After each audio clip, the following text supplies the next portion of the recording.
pequeña huella no vuelve más. Un sendero solo de pena y silencio llegó hasta el agua profunda. Un sendero solo de penas mudas llegó hasta la espuma. Sabe Dios qué angustia te acompañó, qué dolores viejos cayó tu voz, para recostarte arrullada en el canto de las caracolas marinas. La canción que canta en el fondo oscuro del mar, la caracola. Te vas, Alfonsina, con tu soledad. ¿Qué poemas nuevos fuiste a buscar? Una voz antigua de viento y de sal te requiebra el alma y la está llevando, y te vas hacia allá como en sueños, dormida Alfonsina, vestida de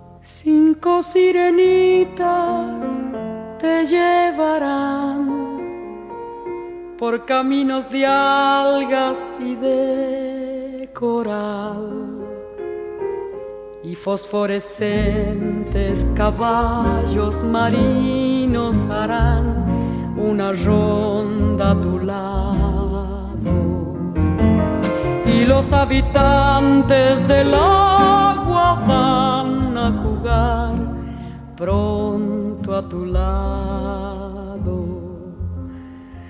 Bájame la lámpara un poco más, déjame que duerma nodriza en paz. Y si llama a él, no le digas que estoy, dile que Alfonsina no vuelve. Y si llama a él, no le digas nunca que estoy, di que me he ido. Te vas, Alfonsina, con tu soledad. ¿Qué poemas nuevos fuiste a buscar? Una voz antigua de viento y de sal te requiebra el alma y la está llevando, y te vas hacia allá como en sueños, dormida Alfonsina, vestida de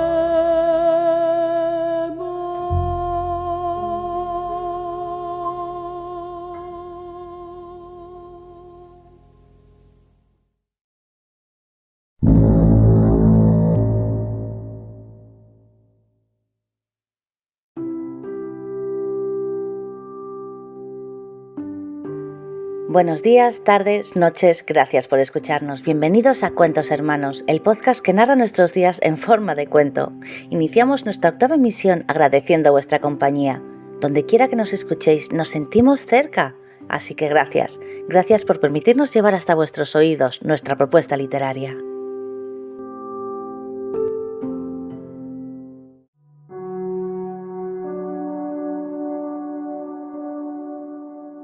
Hola amigos, soy Naima Luna, de España, y llevo escribiendo toda mi vida. Hace unos años autopubliqué un libro de relatos cortos titulado Lamentos de un espejo roto, algunos de los cuales podéis encontrar en mi canal de YouTube La Burbuja de Naima. Y ahora estoy aquí para presentaros más historias, tanto mías como de los creadores del programa Cuentos Hermanos, que estoy segura disfrutaréis en cada uno de sus episodios. Gracias por escucharnos. Comenzamos.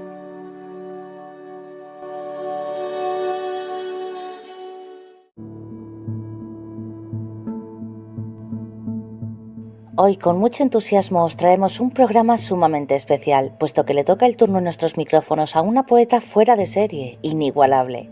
Con gran emoción hoy recordamos a la extraordinaria Alfonsina Storni, quien es uno de los iconos más grandes de la literatura posmodernista.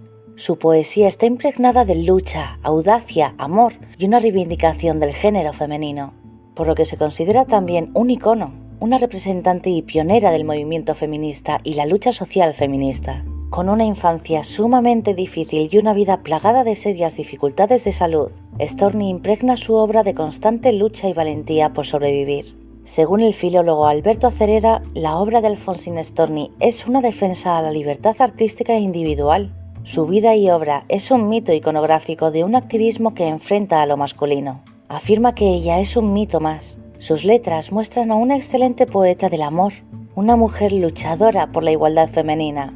En su vida y obra se entremezclan emoción, sentimiento y reflexión. Su poesía es erótica humanamente, busca el amor, tiene vivencias y poesía de su ego angustiado, que termina con el suicidio. Otras críticas califican a la obra de Alfonsina Storni como prolífica, vigorosa y original, y afirman que cambió las letras latinoamericanas. Con cada una de sus publicaciones se incrementaba su importancia literaria, y los críticos mostraban más interés en su obra. Estas críticas ubican a las obras en el modernismo, caracterizado además en el acento romántico, la profundidad lírica y la sencillez. El poeta Jorge Valdivieso reflexionó acerca de la obra literaria y poética de Alfonsina Storni. La obra poética de Alfonsina Storni ha producido reacciones muy distintas en la crítica, pero en general se ha tomado su creación como ejemplo de la vida de una mujer atormentada por el amor y por las limitaciones sociales que se imponían a la mujer de su época. Además, como cada semana os traemos una muestra del extraordinario trabajo de nuestros queridos colaboradores. Iniciamos con un texto mío titulado Persiguiendo ecos. Un texto de corte fantástico que trata sobre un joven que, persiguiendo las terribles voces de su cerebro allá donde le lleven, acaba encontrando respuestas al porqué de su soledad y al porqué siempre se vio distinto al resto del mundo. Así que espero que os sumerjáis en esta historia tanto como el mismo protagonista en la búsqueda de su propio pasado. Seguimos con la participación de nuestra querida colaboradora Teresa Sand, quien nos trae en propia voz la tercera parte del enigmático cuento de suspenso titulado Pasos enfermizos, en nuestra sección de terror y misterio, género en el que Teresa experimenta su creación literaria. Para cerrar la sección de cuentos, os presentamos un texto de Marco Solano titulado La Esperanza, un texto nostálgico sobre el amor ideal, su espera inútil y la imposibilidad de su existencia. Finalmente, para cerrar este programa nos acompaña nuestra querida colaboradora Yoslin Garzat, para presentarnos la sección de Poemas Hermanos, trayéndonos así la sección poética de nuestro programa para descubrir a extraordinarias poetas contemporáneas, vistiéndonos de gala en esta ocasión para presentaros una cautivadora charla que Yoslin Garzat sostuvo con Fátima Carrillo, una extraordinaria poeta mexicana. Sin más preámbulos, aquí comenzamos este 8º episodio de Cuentos Hermanos, el podcast.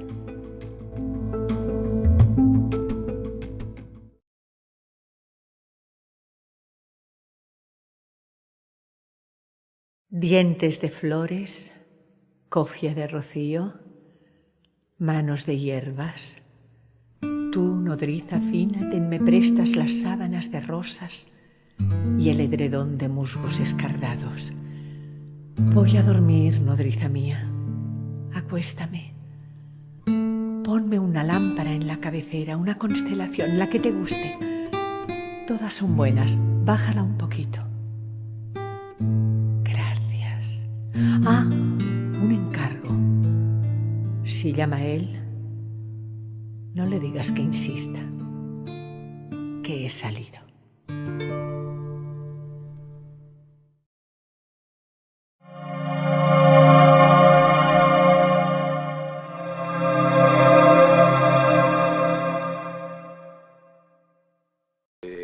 cuento lo he visto siempre como una esfera, es decir, es una forma cerrada, y para mí un cuento solo es perfecto cuando se aproxima a esa forma perfecta en la que no puede sobrar nada y en la que cada uno de los puntos exteriores tiene que estar a la misma distancia del centro. Sintió el susurro del viento y nuevamente repitió las palabras, esas que eran arrastradas hasta sus oídos y cuyo significado aún no conocía siquiera, esas que la noche trataba de enmudecer entre extraños y vívidos sueños, imaginando quizás que nada bueno traerían a aquel que descubriera el misterio de su sonido, el secreto de su creación. Pero esa voz, tan parecida a un eco profundo, oscuro como las entrañas del mismo infierno, se clavaron de nuevo en su alma, despertándolo incluso de su sueño más plácido y feliz, dándose cuenta al abrir los ojos de que aún durmiendo pronunciaba esas palabras tan venenosas que lo habían contaminado todo, convirtiéndolo en pesadilla.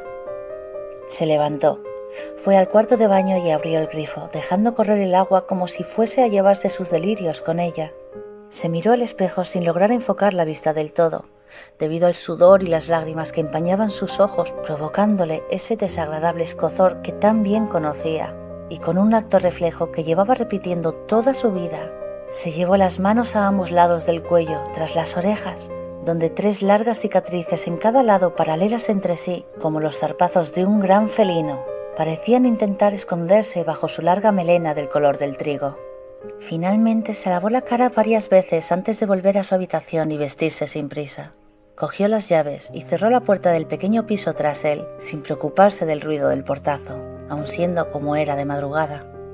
Cuando salió del edificio, el frío nocturno le golpeó como un gélido bofetón, haciéndole estremecerse de pies a cabeza con un fuerte escalofrío. Con las manos en los bolsillos se echó a andar sin rumbo por el laberinto de callejones y pequeñas plazas que conformaban esa parte de la ciudad.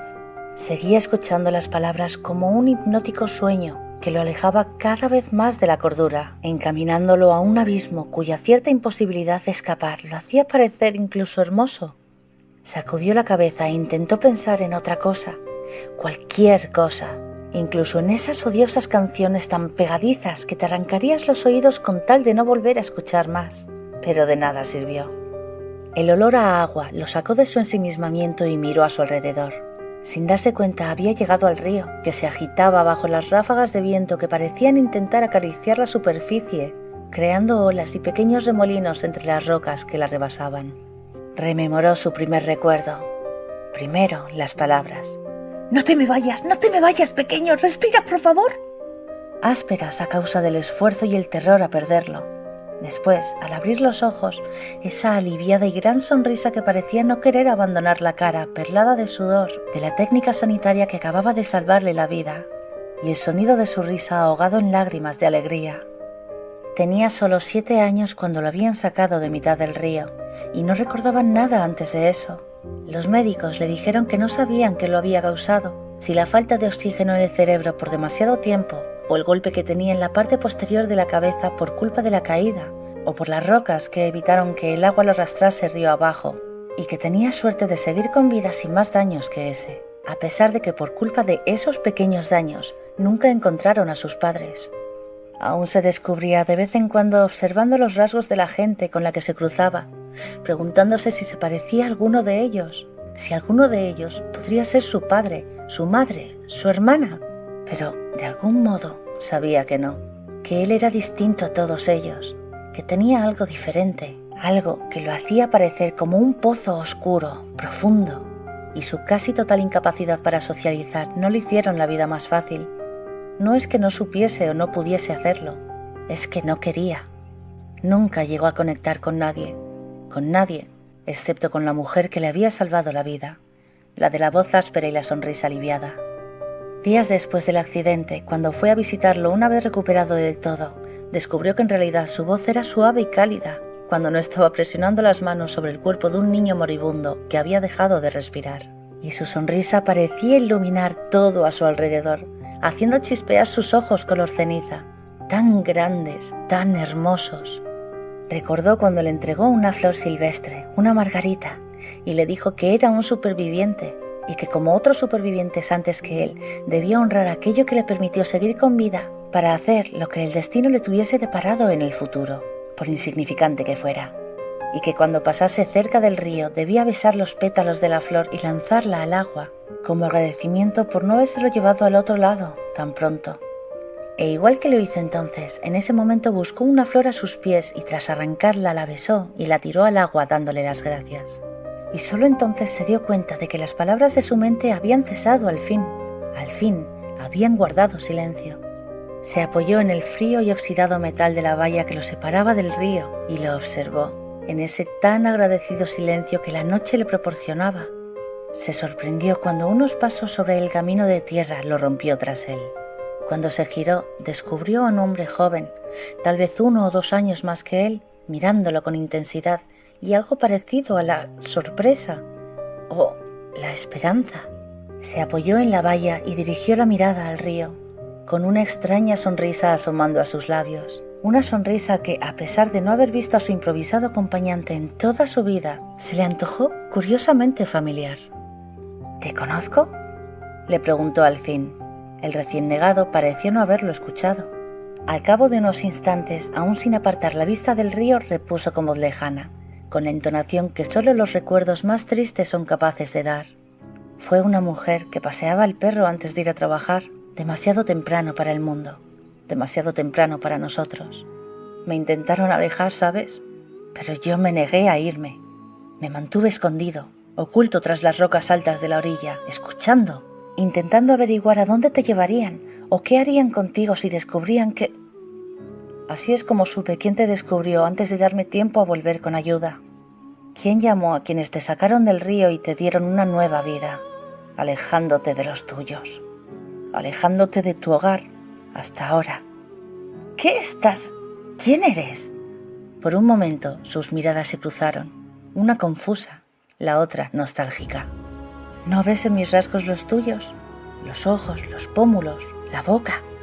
¿No eres capaz de recordarme, ni siquiera teniéndome delante de ti? El silencio llenó de nuevo por unos pocos instantes la burbuja que parecía envolver a los dos jóvenes. La respuesta llegó casi en forma de súplica, como instándole, rogándole que se acordara de él. «Soy tu hermano, Elí. Soy yo, soy Lyle», continuó hablando, viendo cómo la confusión en el rostro de su hermano iba dejando paso a la sorpresa. «Te he estado buscando, llamándote con las palabras de nuestros antepasados, esperando una respuesta que nunca llegó. Por eso vine aquí. Pensé que tal vez a lo largo de los años habías olvidado nuestro lenguaje, el idioma de nuestra gente, y ya no sabías cómo responder». «¿Las palabras? ¿Eras tú? ¿Eras tú quien llenaba mi cabeza de esos sonidos? ¿Esos ecos oscuros y venenosos que me han llevado casi a la locura?» «¿Venenosos?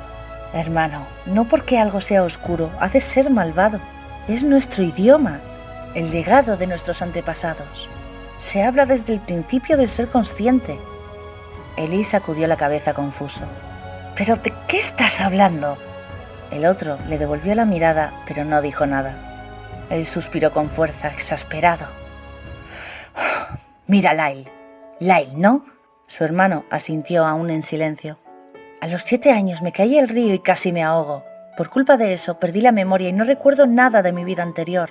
No recuerdo a mis padres o al resto de mi familia, si es que la tengo. No recuerdo mi antiguo hogar. Simplemente no sé quién soy. Ahora me llaman Josh, pero aparte de eso soy un ser sin identidad. Solo un huérfano más, sin recuerdos, sin pasado. Así que si sabes quién soy y qué me ocurrió, me encantaría que me lo contases. Pero déjate de enigmas y sé claro, ¿vale? Porque mi cordura ya está llegando a su límite y mi cerebro no está para más sinsentidos». Pasaron unos segundos mirándose en silencio. Finalmente, Laila sintió fijando la vista de nuevo en un punto del río que parecía llevarlo de vuelta a su pasado. Señaló un conjunto de rocas, unos metros por delante de una pequeña cascada en la que no dejaban de rodar troncos, sumergiéndose y saltando de nuevo a la superficie como si intentasen coger aire para volver a caer de nuevo en el continuo e interminable juego del agua. Ocurrió allí, en esas rocas. Nuestros padres nos dijeron miles de veces que no fuésemos ahí a jugar, que era peligroso, pero nunca les hacíamos caso. Solo queríamos divertirnos. Además, a esas horas nunca había nadie cerca del río que pudiese vernos. ¿Ves esos troncos? Allí donde la cascada. Elí asintió mirando donde su hermano señalaba. Bien, pues uno de esos troncos logró escapar de la trampa de la cascada. Saltó sobre una de esas rocas y nos golpeó. Primero te dio a ti en la cabeza, en la nuca. Luego, tras chocar contigo, cambió de dirección y me dio en el hombro. Quedaste atrapado en esas rocas y yo intenté sacarte de allí, pero tras el golpe en el hombro apenas podía nadar siquiera, y mucho menos llevarte a rastras. Así que como pude fui en busca de ayuda.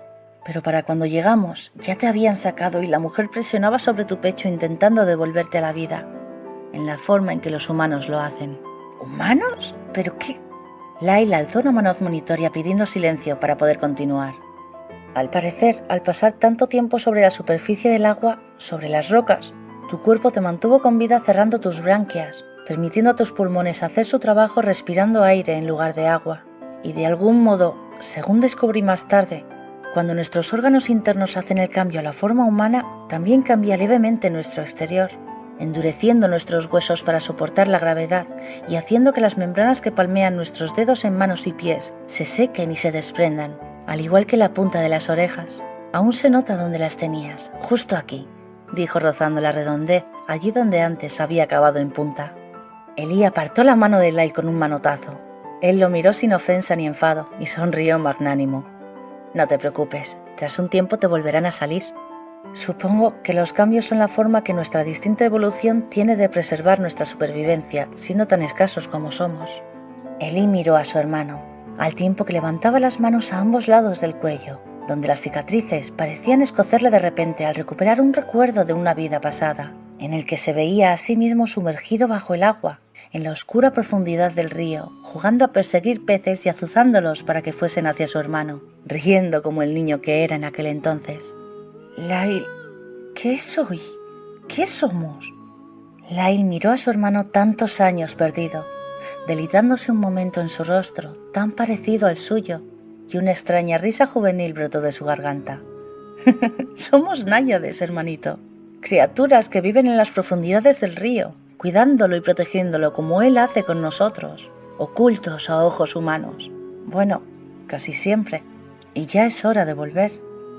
En un ágil movimiento saltó las vallas que lo separaban de su hogar, y tras quitarse las botas y tirarlas entre unos árboles junto al río, que casi parecía inquietarse ante la tardanza de sus protegidos en regresar a él, comenzó a sumergirse sin apartar los ojos suplicantes de su hermano, aún sin saber si él le seguiría, tras tantos años creando una vida en la superficie. Elí no se lo preguntaba, sin embargo. Sabía lo que deseaba antes incluso de salir de su casa esa noche sin luna, cuyas estrellas parecían titilar con más fuerza desde que al fin se había reencontrado con su familia.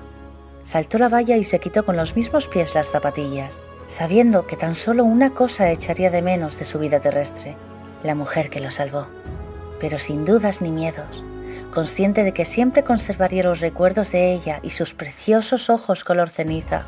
Estiró la mano hacia su hermano y entró en el agua.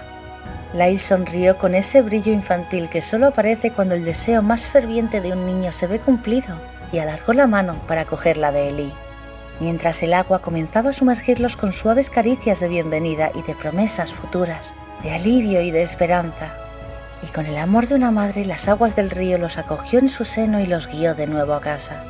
Y ya debajo del agua, nadando río abajo y hacia la oscuridad de las profundidades, ese extraño y profundo eco que llevaba escuchando toda su vida, que ahora se le antojaba dulce y hermoso, suave y cálido, volvió a resonar en su mente con la voz de su hermano, quien lo miraba sonriendo, hablándole sin mover los labios ni la boca, solo sonriendo feliz. Recuerda que eres una náyade, hermano, y el resto de recuerdos llegarán a ti, ya lo verás. Porque, Elí, tú no caíste al río, caíste a tierra, y ya es el momento de regresar a casa.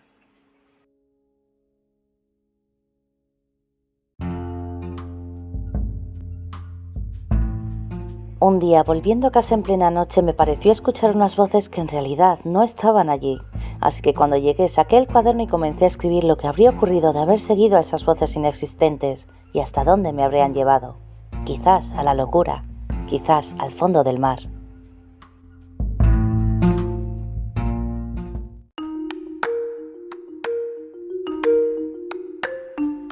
A continuación os traemos un intrigante cuento de suspenso, la tercera parte de la miniserie Pasos enfermizos, así que cedo el micrófono a nuestra colaboradora Trisha Sanz para que nos sumerja en el lúgubre mundo del suspenso como género literario.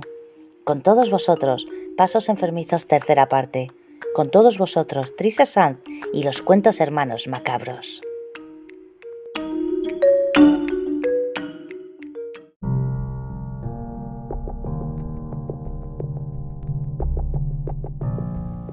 Muy buenas noches desde España. Bienvenido a mi pequeño espacio en Cuentos Hermanos, donde hoy voy a relatarles la tercera parte de Pasos enfermizos.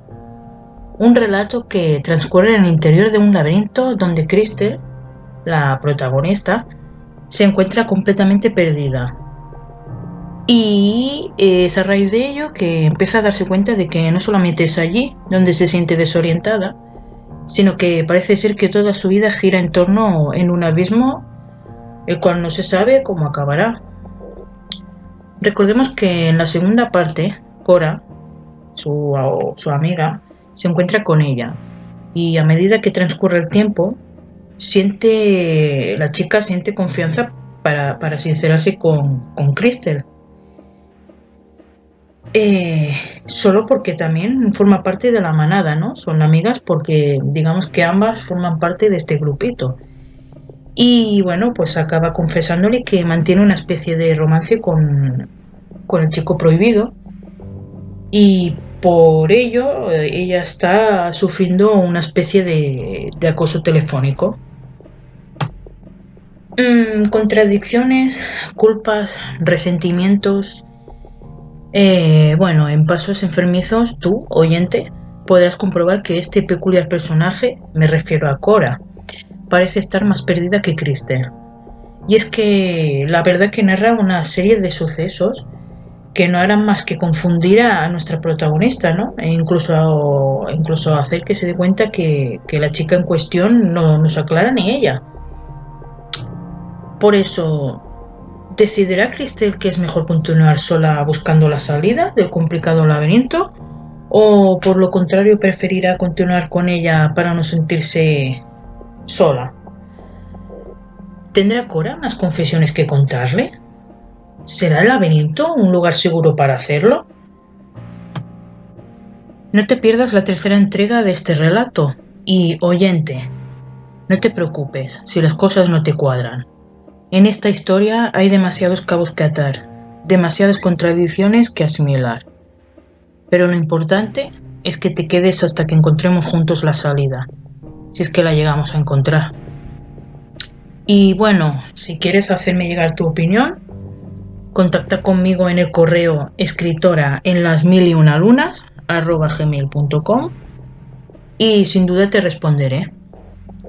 En fin, sin más, te dejo con la tercera entrega, no sin antes agradecer de nuevo que estés ahí, escuchando no solamente a mí, sino a mis fantásticos compañeros quienes escriben y narran fascinantes relatos y preciosas poesías. Muchas gracias, de verdad tu apoyo nos ayuda mucho para seguir haciendo esto que tanto nos gusta. También quiero agradecer a mi pequeña familia de cuentos hermanos seguir una semana más juntos y ahora sí que sí. Te dejo con la tercera entrega. En el caso del cuento, tiene que existir desde la primera palabra, tiene que estar ya de alguna manera contenida la última, aunque en mi caso yo nunca la sé. Yo no sé cómo van a terminar mis cuentos, pero sé de todas maneras que se va a cerrar, que se va a completar como el vuelo de un boomerang. Llevábamos un buen rato caminando en silencio, cada una sumida en sus propios pensamientos. La barbilla había dejado de sangrarme hacía ya un buen rato, aunque el dolor no se había disipado en absoluto. A pesar de la insistencia de Cora en que no me había hecho gran cosa y que podía hacer una fotografía para que yo comprobara que era cierto, no podía evitar tener la sensación de haberme hecho una brecha que la hubiera partido de algún modo en dos, ofreciendo un feo aspecto. Debo de admitir que tu idea de ir dibujando pequeños círculos con un número en el interior en algunas piedras es una buena idea, comentó entonces mi compañera, rompiendo finalmente el intenso silencio que se había adueñado del ambiente, haciendo que la incomodidad entre ambas fuese palpable.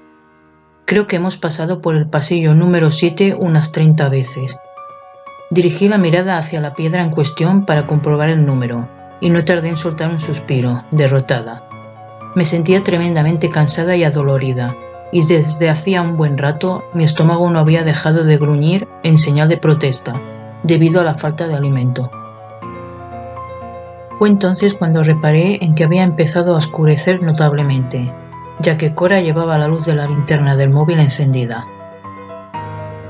Si vas a malgastar la batería de tu teléfono móvil, creo que sería mejor hacerlo llamando a alguien para que venga a sacarnos de aquí, comenté, arrugando la frente, con exasperación. Cora abrió los ojos como platos, perpleja ante mis palabras, pues era obvio que no se esperaba que le dejara caer de un modo sutil que estaba siendo bastante irresponsable en cuanto al uso de su estúpido teléfono, dado la situación en la que nos encontrábamos. «Oh, vaya», exclamó entonces, abriendo todavía más los ojos, expresando sorpresa. «Esa es muy buena idea. ¿Cómo diantre no se me había ocurrido antes?»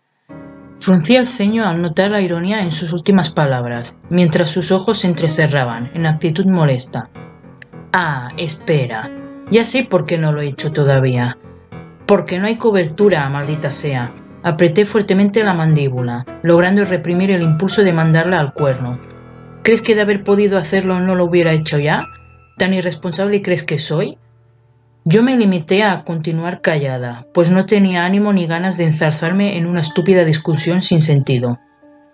Al menos yo he traído bebida y un teléfono móvil, agregó en un murmullo, sacudiendo la cabeza con pesar. Empezó a soplar una ráfaga de aire frío que logró ponerme la piel de gallina, y no pude evitar arrepentirme de haber accedido a ir en aquel lugar. No íbamos a salir de allí nunca. La primera impresión que me había dado nada más llegar a aquellos preciosos jardines que rodeaban el laberinto en cuestión era que se trataban de 4 caminos entrecruzados, fácil de encontrar la salida. Pues a juzgar por el tamaño que parecían tener, no era uno de esos laberintos en los que pasarías horas y horas caminando de un lado hacia otro. Sin embargo, la realidad era otra bien distinta, y empezaba a pensar de que tal vez los demás habían logrado salir de allí hacía horas, y habían regresado a casa, al parecer, sin acordarse de que 2 de nosotras, que yo supiera, seguían allí dentro. «Debemos de estar en el otro lado del laberinto», me dije en voz alta, intentando encontrar consuelo a aquella repentina preocupación. «Es por eso que no se oye nada. Todo está tan silencioso». Cora dejó escapar un suspiro, sacudiendo de nuevo la cabeza. «En el fondo, yo sabía que no era una buena idea venir acá», dijo entonces, tras soltar un nuevo suspiro, apagando finalmente la luz de la linterna, sumiéndonos en una ligera oscuridad. Se lo agradecí de veras, pues el fuerte brillo de la pequeña luz empezaba a molestarme de veras. «¿A qué te refieres?», inquirí, volviendo a arrugar la frente, confusa. «¿Acaso todavía no te has dado cuenta?», me espetó, furiosa, mientras se acababa de acercar a mí, lo suficiente para sentir su cálido aliento sobre mis labios, al tiempo que me cogía con fuerza por la muñeca, atrayéndome hacia ella. «Todo esto es una maldita trampa», agregó, con nerviosismo, clavando dolorosamente sus dedos en mi piel. «No sé cómo, pero están moviendo las paredes para lograr que nos adentremos más en este laberinto mortal. Y entonces, en el momento menos esperado, ¡pum!». Pegué un bote, asustada, al tiempo que dejaba escapar un grito ahogado, notando cómo los latidos de mi corazón parecían martillear con fuerza el pecho. «Acabarán con nosotras». Un relámpago iluminó brevemente el cielo, y no tardó en seguirle un fuerte trueno que pareció retumbar a lo largo y ancho oscuro cielo. «Dios mío», me dije, cerrando los ojos unos segundos, incapaz de creer que pudiéramos tener tan mala suerte. ¿Acaso las cosas no pueden ir peor? Lo cierto era que sí podían. Si bien era cierto lo que me había contado Cora, había un psicópata entre nosotros, y lo peor de todo es que habíamos caído en su estúpido juego, por lo que nuestras vidas corrían peligro. Sin embargo, no podía evitar pensar que habían ciertas incongruencias en los hechos que me había explicado, y a juzgar por no escuchar pasos ni gritos de los demás integrantes de la manada, empecé a preguntarme si acaso no sería ella la psicópata. «En ese caso, estás completamente perdida, Crystal», me dije, notando cómo el pánico empezaba a adueñarse de todos y cada uno de los músculos de mi cuerpo, haciendo que me quedara clavada donde estaba. Si se trata de una maldita broma, no le veo la gracia a Cora, dije a modo de aviso, mientras me zafaba de su agarre, intentando pensar con claridad qué era lo que tenía que hacer. Pero el tener la mente en blanco no me ayudó en absoluto. ¿Crees que bromearía con algo así?, inquirió, molesta ante mi insinuación. Yo simplemente me limité a encogerme de hombros, sin saber realmente qué creer. ¿Por qué no debería de sospecharlo?, contesté, frunciendo ligeramente el ceño. Tú siempre has tenido más afinidad con Keira e Idara. Entonces, ¿cómo sé que no me estáis gastando una broma pesada? ¿Cómo sé que no eres tú en cuestión la que ha organizado todo esto? Cuanto más intentaba despejar incógnitas y encontrar respuestas, más preguntas y dudas acudían a mi cabeza. Aun y así, debía de admitir que compartía algo de lo que había dicho Cora hacía un instante, ya fuera porque realmente lo pensara o no, el arrepentimiento de haber ido allí. Cuando lo único que quieres es sobrevivir a la secundaria sin que te hayan molido a palos o hayan destrozado tu reputación de mala manera, no te queda otra que rebajarte y ser una necia que acate órdenes de las zorras que creen que estar por encima de ti, empezó a decir con cierta dificultad. Me intrigó el odio que se denotaba en cada palabra que pronunciaba. Era obvio que no solo sentía rencor hacia las dos líderes, realmente las odiaba. Y yo estoy en una posición difícil, créeme. No me queda más remedio que ser la perrita faldera si no quiero que me destruyan. La perplejidad no tardó en reflejarse en mi rostro al escuchar las últimas palabras de mi compañera, aun sabiendo que no estaba exagerando lo más mínimo. Sabía muy bien lo que eran capaces de hacer con las demás chicas del instituto, aquellas que no habían tenido la fortuna de formar parte de la manada. Y a quienes yo admiraba. No sabía cómo, pero yo ya había acabado formando parte de ella y jamás había creído que sería peor que vivir una condena. Sí era cierto que yo solía comunicarme con Idara y Keira, básicamente cuando necesitaban que alguien escribiera sus redacciones, o cualquier tipo de trabajo que requiriera utilizar la imaginación. Tan solo me habían avisado en un par de ocasiones, cuando uno de los chicos que se suponía que les pertenecía se había acercado a mí en una de las múltiples fiestas a las que solíamos ir y había intentado besarme. Fue entonces cuando me di cuenta de que aquellas dos cabezas huecas podían llegar a ser realmente peligrosas si se lo proponían, por lo que no había dudado en rechazar a Juanjo desde el primer momento en que se había acercado a mí, a pesar de sentir una fuerte atracción por él. Pero él está con Cora, me recordó la voz de mi conciencia, haciendo que un ligero malestar se adueñara de parte de mi pecho. Y aunque no estuviera con ella, deberías de quitártelo de la cabeza cuanto antes. Esas dos idiotas se encargarán de hacer de tu vida un infierno. Eres lista, me oí decir entonces, sin pensar antes siquiera qué iba a decirle. ¿Por qué dejar que dos estúpidas niñatas te destruyan? Del mismo modo en que has traído tu teléfono contigo, dispuesta a desenmascarar a tu acosador, puedes lograr averiguar los trapos sucios de ambas prendas. Cora volvió a encender la pequeña luz de la linterna de su teléfono móvil, haciendo que yo entrecerrara ligeramente los ojos, molesta por la repentina claridad, y en cuanto nuestros ojos se encontraron de nuevo, descubrí el temor reflejado en sus pupilas. ¿Y si una de ellas dos me sorprendió haciendo algo en el lugar y momento erróneo? Me preguntó entonces, volviéndose a acercar a mí. Algo con lo que me podía haber destruido perfectamente de haber querido, pero prefirió conservarlo como una especie de as bajo la manga, guardando silencio a cambio de chantajearme. A pesar de sospechar a qué se refería, lo cierto es que no lo quería saber. Una cosa era saber que aquella chica que se encontraba enfrente de mí se pasaba, siempre que podía, horas besuqueándose con el chico que me atraía. Y otra muy distinta, saber que ambos habían hecho ya algo más que besarse y acariciarse. Me siento atrapada, Cristel. Hago cosas que no desearía hacer. Entrego notas, doy recados. E incluso participo en varias humillaciones a las más honradas de la clase. Y eso es una sensación que no me gusta para nada. Siento que soy un monstruo, que formo parte de ellas. No voy a preguntarte cuál de ellas dos es la que te hace chantaje, pero ¿y si acabas tú antes con ella?, le pregunté entonces, encogiéndome de hombros, haciendo que me mirara, perpleja. Llámala, tiéndele una trampa. Proseguí, notando cómo los engranajes de mi cerebro parecían funcionar a toda velocidad. Y cuando estéis a solas, sin que nadie os vea ni os oiga, cóbrate tu venganza. Oí cómo tragaba saliva con esfuerzo. ¿Estás insinuando que la asesine o algo por el estilo?, preguntó entonces con cierta dificultad. ¿Por qué no?, admití, volviéndome a encoger de hombros. Este sí es el momento y el lugar perfecto para hacerlo. Incluso yo te ayudaré a deshacerte del cuerpo. Parpadeó con rapidez, visiblemente confusa. Le ofrecí una cálida sonrisa y agregué: será nuestro pequeño secreto. ¿Qué me dices? Continuará.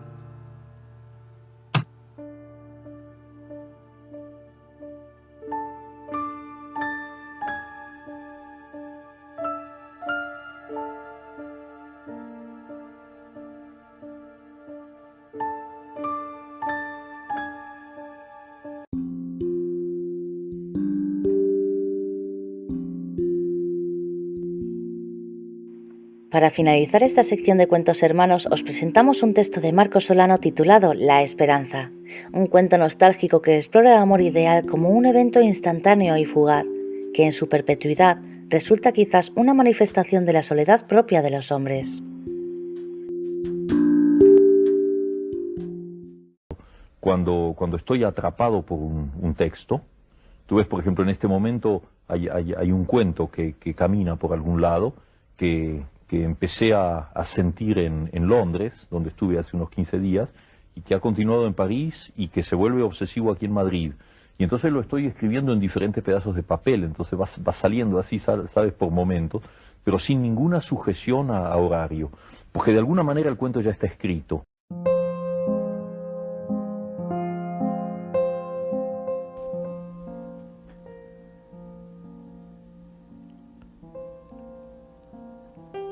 La esperanza, cuento. No sé si esto me pasó anteriormente, solo sé que llegué allí buscando otra cosa, igual de loca, pero otra cosa al fin. Le prometí a mi viejo que iría a la cancha, a la vieja, a la verdadera cancha. Los últimos acontecimientos me obligaron a visitarla. Salimos por fin, por primera vez en nuestra sufrida historia, campeones de la Copa Libertadores. Fui a dar la vuelta en soledad y acompañado por mis viejos. La euforia desapareció al pisar la zona de cajas. Yo estaba solo y las luces de los anuncios y el centro comercial inhibieron mi felicidad. Empecé a recordar a papá, los tablones y el fulgor de ese volcán en erupción que existe en otro tiempo, en esa vida anterior en la que estaban papá y mamá. No hubo vuelta olímpica, me limité a entrar a buscar una botella de Fernet y una Coca-Cola, no sé para qué, o sí, para brindar con mis viejos en mi departamento del Bajo Flores.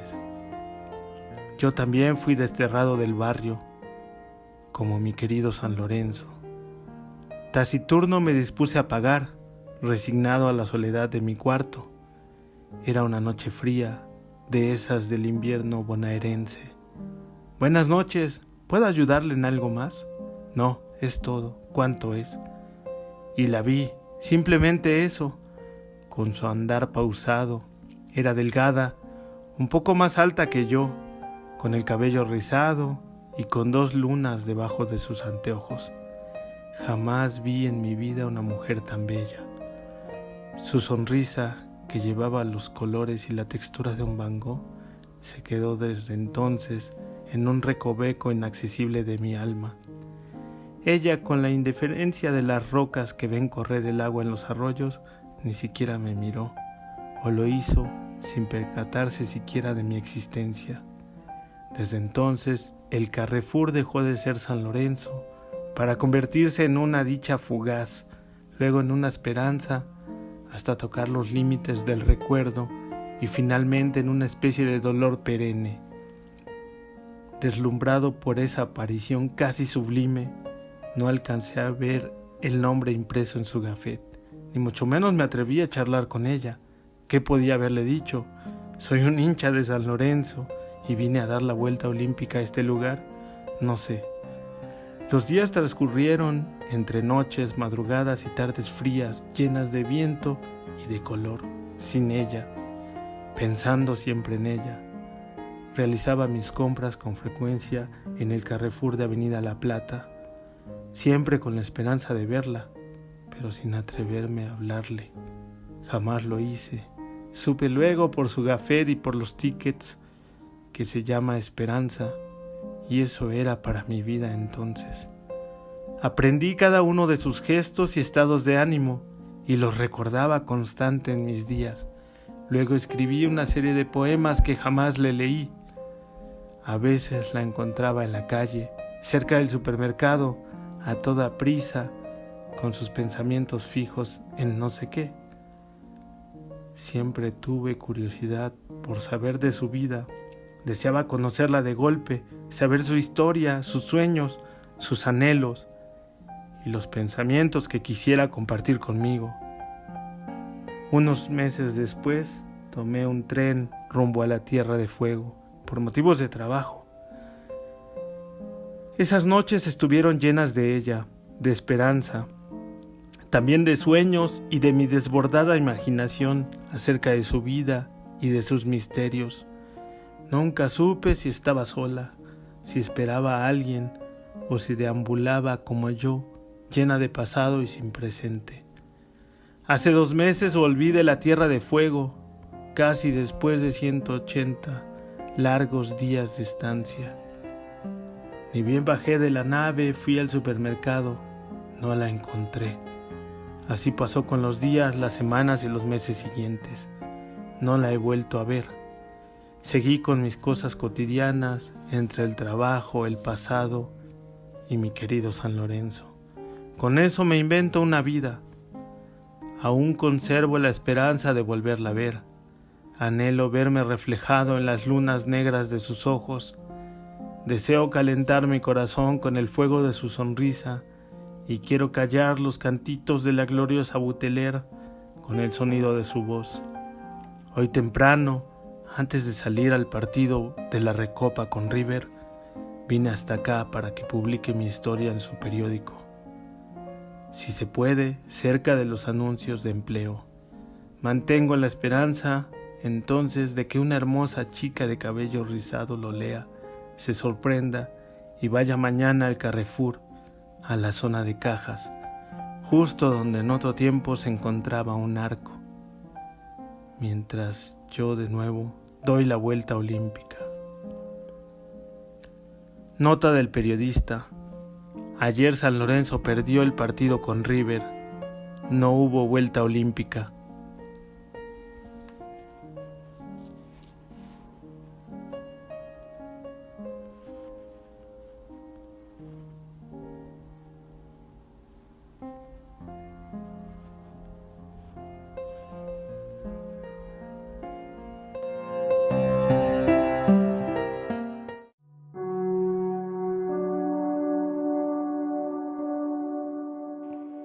La esperanza presenta una perspectiva del amor ideal producto de la soledad y el inconsciente de un hombre. En su contexto ha idealizado su pasión futbolera y el recuerdo de su padre. Quizá el amor ideal se parece a cada uno de los amores pasionales intangibles, como el recuerdo y la añoranza por nuestros seres queridos que ya no están, o algo tan superfluo como la pasión futbolera. A continuación tengo el honor de presentaros nuestra querida sección de poesía, así que cedo el micrófono a nuestra colaboradora Jocelyn Garzat, quien nos presenta como cada semana la sección de Poemas Hermanos. Esta semana con la grata sorpresa de una cautivadora entrevista que sostuvo con la poeta mexicana Fátima Carrillo. Con todos vosotros, Jocelyn Garzat. Con todos vosotros, Poemas Hermanos.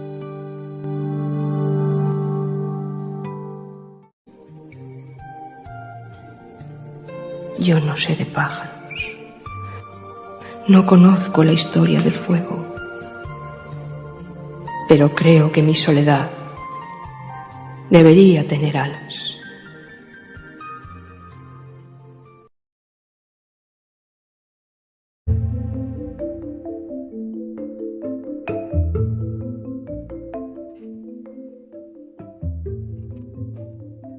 Hola, ¿qué tal? Mi nombre es Jocelyn Garzat, con el gusto de saludarlas como en cada episodio en su sección Poemas Hermanos. El día de hoy continuamos con las novedades, pues se une a este podcast una entrevista. Tenemos la presencia de Fátima Carrillo, quien muy amablemente aceptó respondernos algunas preguntas con su ingenio para compartir el quehacer literario que realiza. Como siempre, empezaré por presentarla con una breve semblanza que nos cuenta quién es y qué hace en este ir y venir literario. Fátima V. Carrillo Mendoza. Persona anormal que lleva en la ropa pelos de gato. Licenciada en Letras Hispanoamericanas por la Universidad de Colima. Narcolumnista y memetraficante literaria. Imaginariamente líder de cártel sin nombre Nueva Generación. La última infrarrealista en México que lee novelas sobre narco y escucha a Valentín Elizalde. Precursora de los poémalos, de Otra mala invención y de los versos de tres.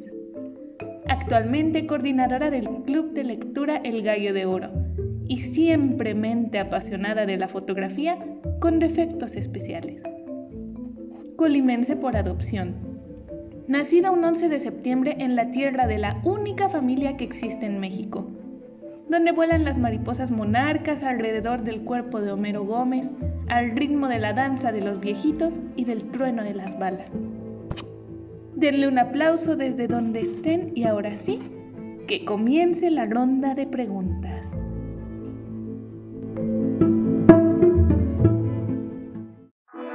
Lo que me llevó a encontrarme con la literatura, aunque en su momento yo no sabía que se definía así, y después de una licenciatura en letras sigo sin saber qué es exactamente, yo considero que fue un problema de mis dientes.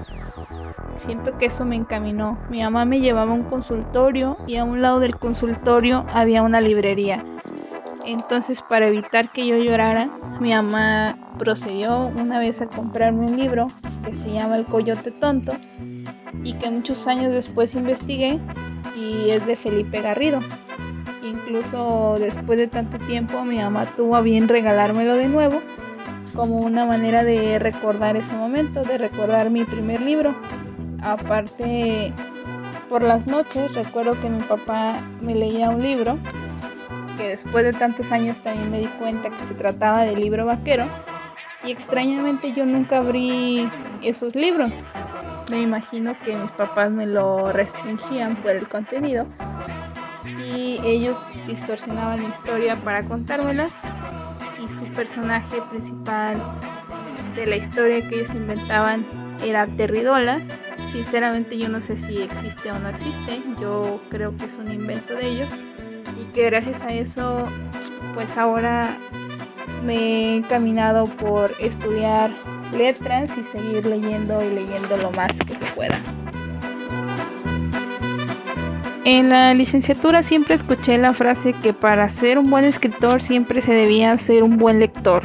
Entonces yo considero que mi camino como creadora literaria comenzó después de ya varias lecturas. Cuando sentí mi pasión por la literatura verdaderamente fue cuando me dediqué a escribir y creé una colección de textos donde jugaba con los títulos, convertía los poemas en poémalos, los cuentos en cuentontos o en cuentómalos y ya después comencé a escribir un poco de minificción, pero siempre enfocada a la crítica social. Creo que fue lo que más me apasionó de la literatura en su momento, descubrir cómo los escritores, las escritoras hacían crítica a través de sus letras y corrían menos peligro que los periodistas que también se dedican a contar realidades. Desde ahí comenzó mi camino como creadora y deseo seguir escribiendo por esa línea, siempre tomando en cuenta lo que pasa a nuestro alrededor y crear conciencia. No siempre me vi como escritora, sin embargo me veía más como compositora de música. Siempre la música me apasionó, pero en el momento en que me adentré a los géneros literarios y me di cuenta que la poesía en algún momento estuvo fusionada con la música, que estaba acompañada de una lira, fue cuando dije, entonces, ¿por qué no? Hacer literatura, escribir poemas, tiene que ver con lo que en algún momento deseo hacer. Entonces, no estoy tan perdida, no estoy tan alejada de lo que en algún momento deseo hacer.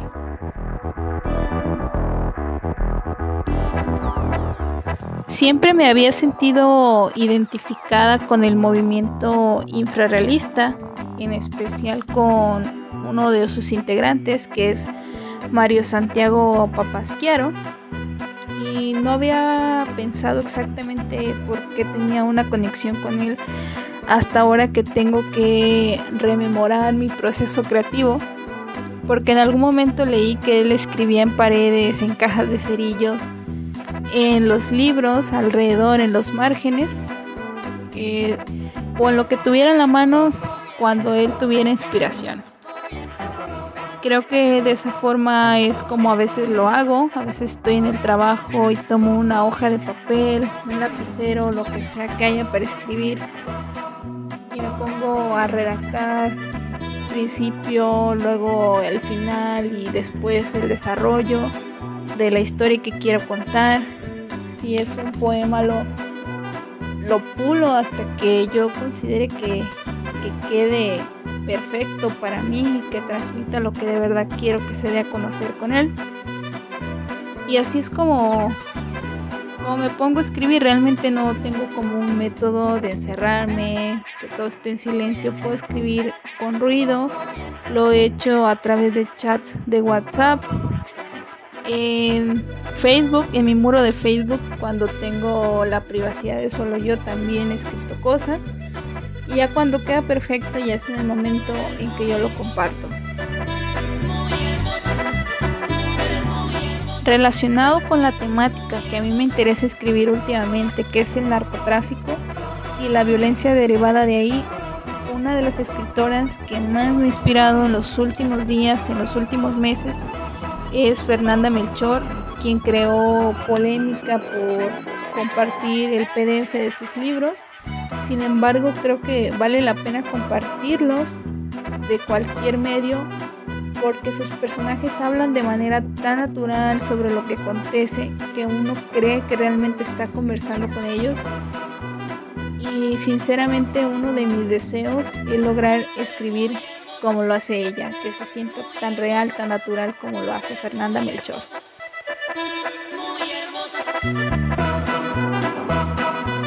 Parte de mi trabajo creativo ha sido publicado en gacetas locales del estado de Colima, como lo es el suplemento cultural del Ecos de la Costa y de El Comentario de la Universidad de Colima, así como en páginas web como la Gaceta Lenguas y Letras de la Universidad Autónoma de Querétaro, y mi página personal, que es fatimaconacento.wordpress.com.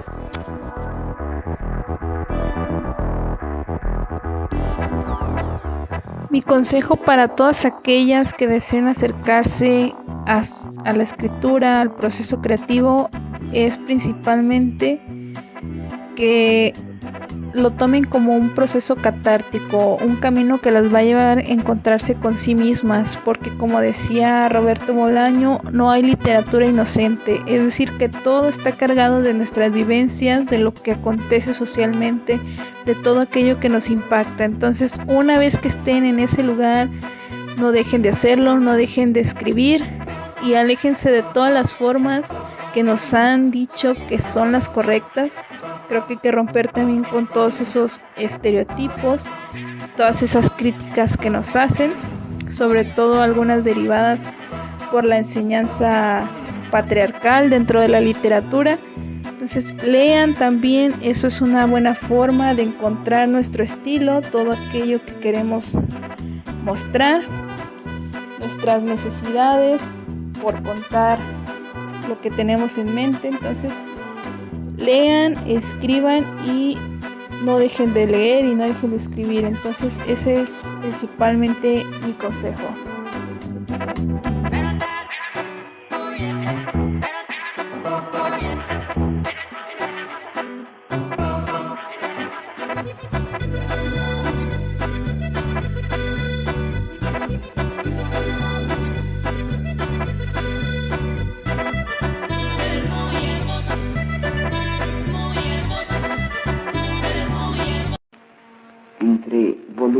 huecos mi cuerpo grafía, a otro páramo, descargando letras, huesos, huecos, el poema se abre, esa es tu fuerza.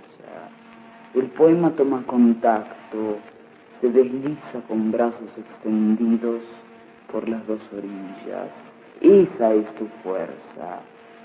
Me hablabas de una trampa del lenguaje, el poema se abre.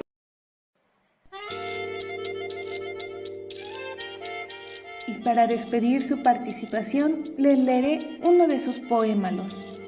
Poémalo 1. Welcome to el infierno. Llegamos a México sin ser bienvenidas. Una agencia nos contrató y nosotras aceptamos porque necesitábamos chambear. Nos dijeron que acá hacían falta mujeres, que se estaban extinguiendo. ¡Qué error de lenguaje! Las que veníamos del Gabacho cruzamos el río Bravo y una parte del desierto. Llegamos a Juárez y nos tomamos una foto con Juan Gabriel. Nos comimos un burrito con una Coca-Cola y de ahí cada quien tomó su camino. Poco supimos unas de las otras. En el camino hablábamos de nuestros sueños de ser famosas. Nosotras queríamos salir en la portada de una revista, no en la nota roja de un periódico, cabrón. No queríamos ver nuestras caras en los archivos de una procuraduría con el emblema de Se Busca. No, pues que acá en México ustedes cruzaban los montes, los ríos, los valles por irnos a encontrar. Eso decían en el contrato y nos mintieron. Es clarito que nos mintieron. Nos dijeron que le echáramos ganas, que porque lo que uno siembra cosecha. Y aquí nomás terminamos cosechando amapola y marihuana. No, pues que acá en México nos necesitaban tanto. Por eso llegamos aquí, porque nos necesitaban. Nosotras no somos de aquí. A nosotras Dios no nos creó en México. Nos creó en un paraíso que claramente no es México. Because Dios is woman. We are women. ¿Por qué no nos dijeron que la luna y las estrellas que nos prometieron eran los nombres de unos pinches moteles mugrosos? ¿Nada más para eso te alcanzó, güey? Yo pago, mejor. Suéltame, cabrón. Mejor no quiero. Deja eso. ¿Tanto miedo tienes? No me toques. No nos arreglamos en la casa. Vete tú. Plánchate y lávate tú. Pa' eso tienes manos. Que me sueltes, te digo. Suéltala, güey. No te hagas sordo. Déjala. Ahí está tu pinche contrato. Renunciamos. Ya luego, quizás un día después de renunciar y cerrar los ojos, una sabe que el verdadero infierno fue ayer.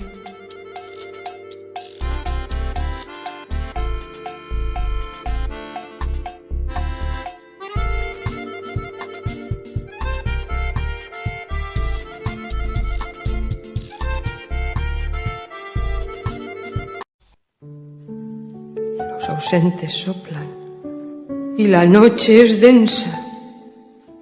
La noche tiene el color de los párpados del muerto. Toda la noche hago la noche. Toda la noche escribo, palabra por palabra. Yo escribo la noche.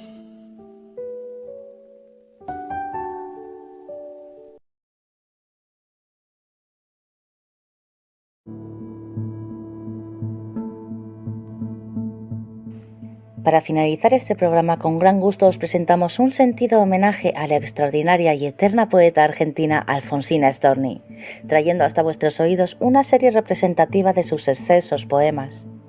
Alfonsina Storni nació en Capriasca, Suiza, el 29 de mayo de 1892 y dejó este mundo en Mar del Plata el 25 de octubre de 1938. Fue una extraordinaria poeta y escritora argentina vinculada con el modernismo. A principios del siglo XX la familia se mudó a la ciudad de Rosario, provincia de Santa Fe, donde su madre fundó una escuela domiciliaria y su padre instaló un café cerca de la estación de ferrocarril Rosario Central. Alfonsina se desempeñó como camarera en el negocio familiar, pero dado que este trabajo no le gustaba, se independizó y consiguió empleo como actriz. Más tarde recorrería varias provincias en una gira teatral. Alfonsina Storni ejerció como docente en diferentes centros educativos y escribió sus poesías y algunas obras de teatro durante ese periodo. Su prosa es feminista y, según la crítica, posee una originalidad que cambió el sentido de las letras de Latinoamérica. En su poesía deja de lado el erotismo y aborda el tema desde un punto de vista más abstracto y reflexivo. La crítica literaria, por su parte, clasifica en tardorrománticos los textos editados entre 1916 y 1925, y a partir de su obra, Ocre encuentra rasgos de vanguardismo y recursos como el antisoneto, o soneto en verso blanco. Sus composiciones reflejan además la enfermedad que padeció durante gran parte de su vida y muestran la espera del punto y final de la misma, expresándolo mediante el dolor, el miedo y otros sentimientos desmotivacionales.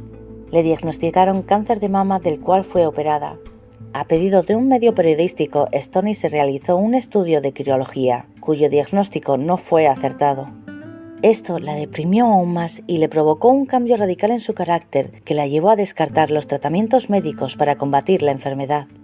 Finalmente, cansada de su precaria salud, se suicidó en la ciudad de Mar del Plata, arrojándose de la escollera del Club Argentino de Mujeres. Alfonsina consideraba que el suicidio era una elección concedida por el libre albedrío, y así lo había expresado en un poema dedicado a su amigo y amante, el también suicidado escritor Horacio Quiroga. Hay versiones románticas que dicen que se internó lentamente en el mar y sirvieron como inspiración para componer la canción Alfonsina y el mar, la cual relata el suceso y sugiere el motivo. Su cuerpo fue velado inicialmente en Mar del Plata y finalmente en Buenos Aires. Sus restos se encuentran enterrados en el cementerio de la Chacarita.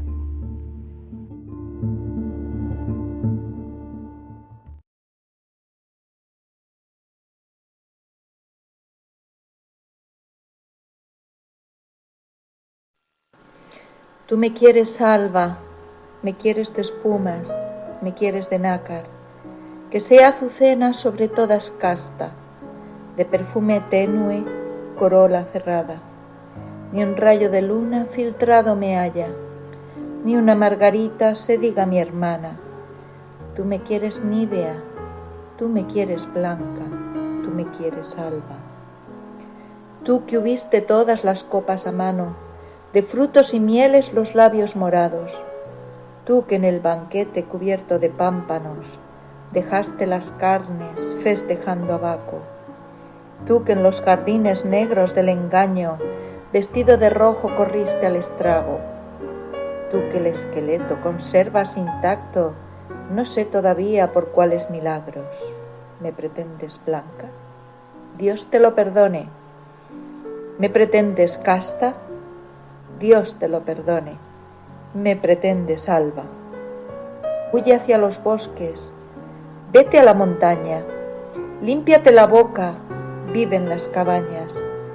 Toca con las manos la tierra mojada, alimenta el cuerpo con raíz amarga, bebe de las rocas, duerme sobre escarcha, renueva tejidos con salitre y agua, habla con los pájaros y lévate al alba, y cuando las carnes te sean tornadas, y cuando hayas puesto en ellas el alma, que por las alcobas se quedó enredada, entonces, buen hombre, preténdeme blanca, preténdeme nívea, preténdeme casta.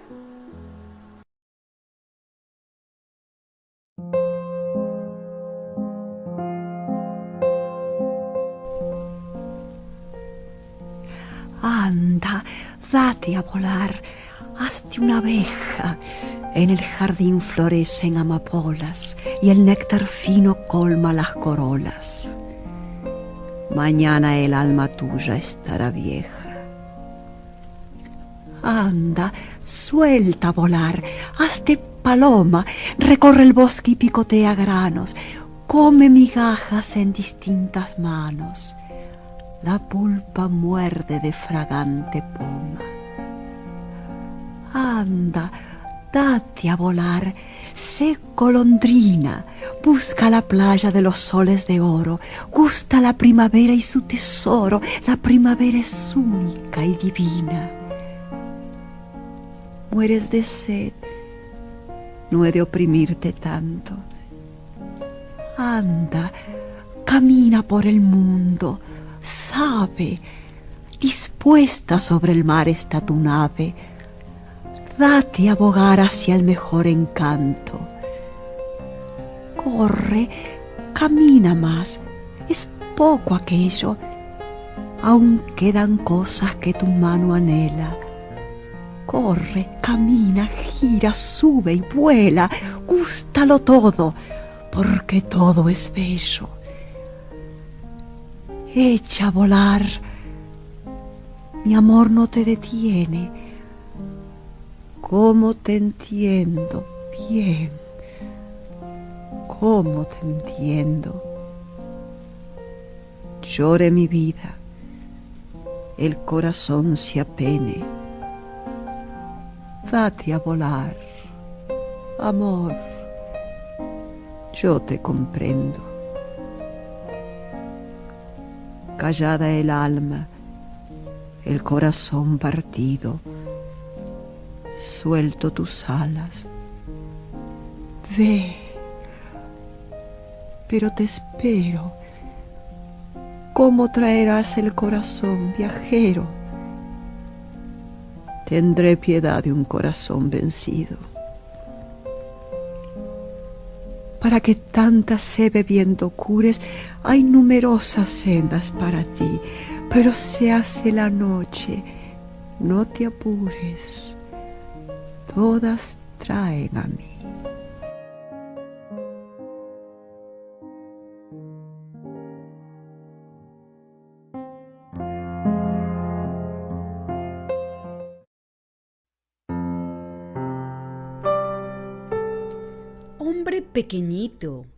Hombre pequeñito, suelta tu canario que quiere volar.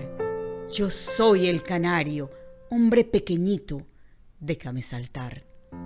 Estuve en tu jaula, hombre pequeñito, ¿qué jaula me das? Digo pequeñito porque no me entiendes, ni me entenderás. Tampoco te entiendo, pero mientras tanto, ábreme la jaula que quiero escapar. Hombre pequeñito, te amé media hora, no me pidas más. Hombre pequeñito, Alfonsina Storni.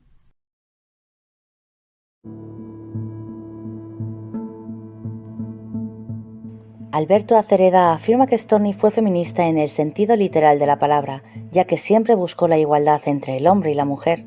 Tuvo el coraje necesario para oponerse a la regla que exigía la virginidad femenina pero no la masculina.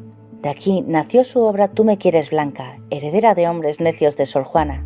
Lo mismo ocurre en poemas como Hombre pequeñito, la que comprende siglo XX o 20 siglos, textos basados en la búsqueda de la igualdad real para la mujer en el medio. Se pueden poner como ejemplo, además, La inquietud del rosal de 1916, El dulce daño de 1918, Irremediablemente de 1919, Languidez de 1920 y los posteriores, Ocre de 1925, Mundo de siete pozos de 1934 y Mascarilla y trébol de 1934, y otras creaciones en prosa y teatro como un intento de lograr la libertad femenina contrarrestando la tendencia machista de ese entonces. Esta noche, al oído me has dicho dos palabras comunes, dos palabras cansadas de ser dichas, palabras que de viejas son nuevas, dos palabras tan dulces que la luna que andaba filtrando entre las ramas se detuvo en mi boca, tan dulces dos palabras que una hormiga pasea por mi cuello y no intento moverme para echarla, tan dulces dos palabras que digo sin quererlo, ¡oh, qué bella la vida! Tan dulces y tan mansas que aceites olorosos sobre el cuerpo derraman, tan dulces y tan bellas que nerviosos mis dedos se mueven hacia el cielo imitando tijeras. ¡Oh, mis dedos quisieran cortar estrellas.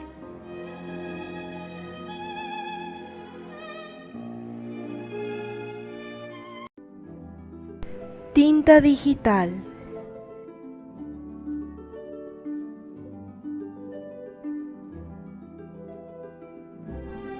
¿Qué diría la gente recortada y vacía si un día fortuito por ultra fantasía me tiñera el cabello de plateado y violeta, usara peplo griego, cambiara la peineta por cintillo de flores, miosotis o jazmines, cantara por las calles al compás de violines o dijera mis versos recorriendo las plazas, libertado mi gusto de vulgares mordazas?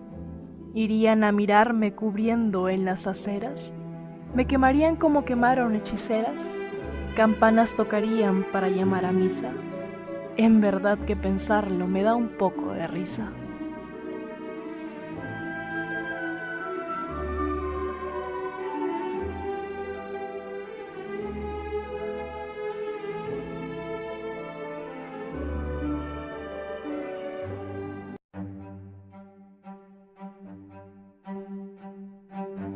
Hasta aquí terminamos con este viaje, un viaje a través del cuento y la poesía. Esperamos que estas historias hayan sido de vuestro agrado y que las hayáis disfrutado tanto como nosotros. Nos despedimos. Esperamos que nos acompañéis en el siguiente episodio de Cuentos Hermanos, el podcast que narra nuestros días en forma de cuento. Esto fue escrito hace 2 meses, como digo, ¿no? Yo vivo frente al Río de la Plata, que no tiene los colores que tiene, por cierto, en Colonia, ¿no? Es un río absolutamente distinto visto de una orilla o de otra. Este verso se llama Río de la Plata en arena pálida.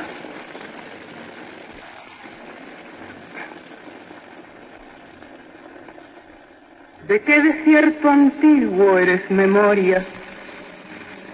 Que tienes sed y en agua te consumes y alzas el cuerpo muerto hacia el espacio como si tu agua fuera la del cielo. Porque quieres volar y más se agitan las olas de las nubes que tu suave yacer tejiendo vagos cuerpos de humo que se repiten hasta hacerse azules. Por llanuras de arena viene a veces sin hacer ruido un carro trasmarino y te abre el pecho que se entrega blando. Jamás lo escupes de tu dócil boca. Llamas al cielo y su lunada lluvia cubre de paz la huella ya cerrada.